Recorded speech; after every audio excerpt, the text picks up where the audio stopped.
శ్రీ మహాగణాధిపతయ నమ. ఐం మహాసరస్వత్యే నమ. శ్రీ లలితాంబికాదేవ్యే నమ. రాశి ఫలాల కార్యక్రమంలో భాగంగా 12 రాసుల వాళ్లకు ఈ ఫిబ్రవరి మాసమంతా కూడా ఎలా ఉంటుంది అనేటువంటి దాంట్లో భాగంగా ఈ ఒక మహోన్నతమైనటువంటి ఇది జరిగింది. ఏమిటి అంటే ఈ జనవరి 22వ తారీఖు శ్రీరామచంద్రమూర్తి యొక్క ప్రతిష్టాపన కార్యక్రమ మహోత్సవము జరిగింది అయోధ్య మహానగరములో అనేటువంటిది అందరికీ తెలిసిన విషయమే. ఒక గ్రామంలో ఒక దేవాలయం ఉంటే ఆ ఊరికంతా కూడా ఎంత శోభ వస్తుంది. మన ఇంట్లో దేవుణ్ణి పెట్టుకొని పూజిస్తే మన ఇంటికంతా ఎంత శోభ వస్తుంది.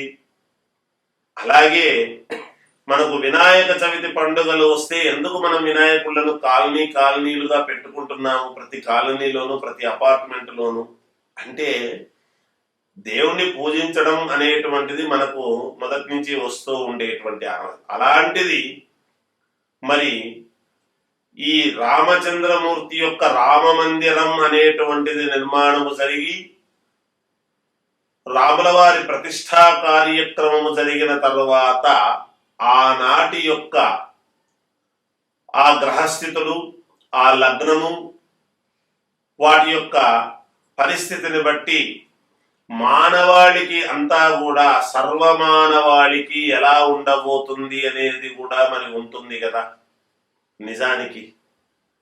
అంతేకాకుండా గురువు, శని, రాహు, కేతువులు జాతకాలలో ఉండేటువంటి ప్రభావం అంటే ఎక్కువ కాలం స్థిరంగా ఒకే చోట ఉండేటువంటి కారణము చేత మిగతా గ్రహాలు మారుతూ ఉండేటువంటి వ్యవహారము చేత ఎలా ఉండబోతుంది ప్రతి రాశి వాళ్లకు ఈ రాముడి యొక్క అనుగ్రహం వలన అభిజిల్లగ్నంలో జరిగినటువంటి కార్యక్రమం వలన ప్రజల మీద ఎలా ఉండబోతుంది అనేటువంటి దానిలో మా భాగంగానే ఇప్పుడు 12 రాసుల వాళ్లకు కూడా ఎలా ఉండబోతుంది అనే దాని గురించి మనము తెలుసుకుందాం. వృశ్చిక రాశి వారికి ఈ ఫిబ్రవరి మాసం అంతా కూడా ఎలా ఉంటుంది అంటే చాలా బాగుంది, అనుకూలవంతముగా ఉంది అనే చెప్పాలి. మీ ఆశయాలు నెరవేర్చుకుంటారు. అనూహ్యముగా ధనం అనేటువంటిది మీకు దక్కుతుంది. ఎప్పుడో ఇవ్వవలసినటువంటి వాళ్ళు కూడా ఇదిగో తీసుకో పట్టు అని చెప్పి తెచ్చి ఇవ్వడం అనేది జరుగుతుంది గాక. అలా మీ ఆలోచనలకు తగ్గట్టు, మీ నిర్ణయాలకు తగ్గట్టు మీ జీవితాన్ని మలుచుకోవాలి అనే ఉద్దేశ్యంతో కొన్ని పనులు చేసుకుంటారు. తద్వారా జయము పొందుతారు కూడా. ఇంట బయట అందరూ కూడా మిమ్మల్ని కీర్తించేటువంటి విధానముగానే మంచి ప్రతిభ సంపాదిస్తారు. మీ ఉన్నతమైనటువంటి ఆశయాలు నెరవేర్చుకోవడానికి కావాల్సినటువంటివి సమకూర్చుకుంటారు. తరువాత మీరు ఆ దశగా అడుగులు వేయడము, ఆ దిశగా తద్వారా డబ్బు సంపాదించటము ఇవన్నీ కూడా జరుగుతాయి. విద్యార్థులకు చాలా అనుకూలముగా ఉన్నది. వ్యాపారము చేసుకునేటువంటి వాళ్ళు కొంచెం జాగ్రత్తగా అడుగులు వేయండి, తప్పకుండా మేలు జరుగుతుంది. వృశ్చిక రాశి వాళ్లకు కొన్ని కీలకమైనటువంటి సందర్భాలలో మీ మనస్సుకు కొంచెం క్లేశం కలగవచ్చును, అంటే బాధ కలగవచ్చును.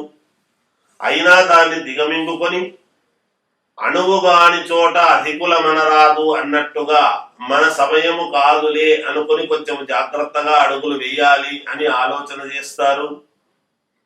కొన్ని పరిస్థితులు దగ్గరి వరకు వచ్చి అవి అక్కడే ఆగిపోయి అయ్యో జరిగుంటే బాగుండునే అనేటువంటి ఆలోచన మీకు కలుగుతుంది.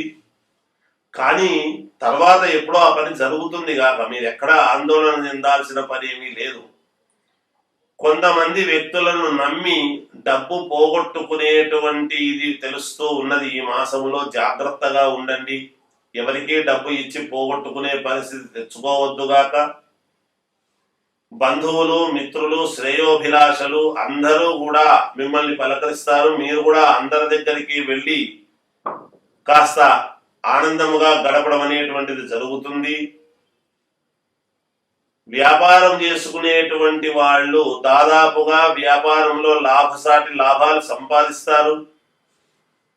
రాజకీయాలలో ఉండేటువంటి వాళ్ళు మీ తెలివితేటలను ప్రదర్శించి మీకు జరిగేటువంటి ఇబ్బందిని సూక్ష్మంగా తప్పించుకునేటువంటి విధానముగా ఉండబోతున్నది. ఏది ఏమైనా కొన్ని కీలకమైనటువంటి మార్పులు ఈ మాసంలో చేసుకుంటారు వృశ్చిక రాశి వాళ్ళు. అలాగే దూర ప్రయాణాలు ఏమైనా ఉంటే కొంచెం జాగ్రత్తగా వెళ్ళండి, నెమ్మదిగా వెళ్ళండి, ఎక్కువ ఫాస్ట్ కాకుండా. ఇబ్బందులు ఏమీ లేవు, కాకపోతే కొంచెం నెమ్మదిగా వెళితే మంచిదని తెలియజేస్తున్నాము అంతే. వృశ్చిక రాశి వాళ్లకు మీరు అనుకున్న విధానముగా ఉద్యోగాలు చేసుకునేటువంటి వాళ్లకు యోగదాయకముగా ఉన్నది. కొత్తగా ఉద్యోగాలు కావాలి అనుకునేటువంటి వాళ్ళు ఈ మాసము ఆగి అప్లై చేయండి, మేలు జరుగుతుంది. రాజకీయాలలో ఉండేటువంటి వాళ్ళు మాత్రము నిరంతర శ్రామికుడిగా శ్రమ చేస్తూ కష్టపడుతూ ఉంటారు, మేలు జరుగుతుంది గాక. ఏది ఏమైనా వ్యక్తిగత జాతకాలు ఒక్కసారి పరిశీలన చేసుకోండి, మీకు మేలు జరుగుతుంది. జయవస్తు. అన్ని రాసుల వాళ్లకు అంటే ద్వాదశ రాసుల వాళ్లకు కూడా ఆడవాళ్లకు మామూలుగా ఏం కోరుకుంటారు? వాళ్ళ యొక్క సౌభాగ్యము మిండుగా, చల్లగా, సంతోషముగా, దైవానుగ్రహముతో జీవితాన్ని ముందుకు గడపాలి, మా భర్తకు అన్ని మేలు జరగాలి అనేటువంటి కోరికలు ఇట్లాంటివే ఉంటాయి. అందువలన ఈ ద్వాదశ రాసులలో ఉండేటువంటి ప్రతి వాళ్లకు కూడా అంటే ఆడవాళ్ళు ఉంటారు, మగవాళ్ళు ఉంటారు, సహజం. పరిహారాలు అనేటువంటివి కొన్ని ఉంటాయి. అవి పరిహారాలు అంటే దేనికి పరిహారాలు? పరిహారాలు అనడము కంటే మీకు కావాల్సినటువంటి కోరికలు నెరవేర్చుకోవటానికి అనేటువంటి మాట మేలు. మామూలుగా ఈ ఫిబ్రవరి మాసములో మాత్రమే నేను చెబుతున్నాను, ఈ మాసానికి మాత్రమే.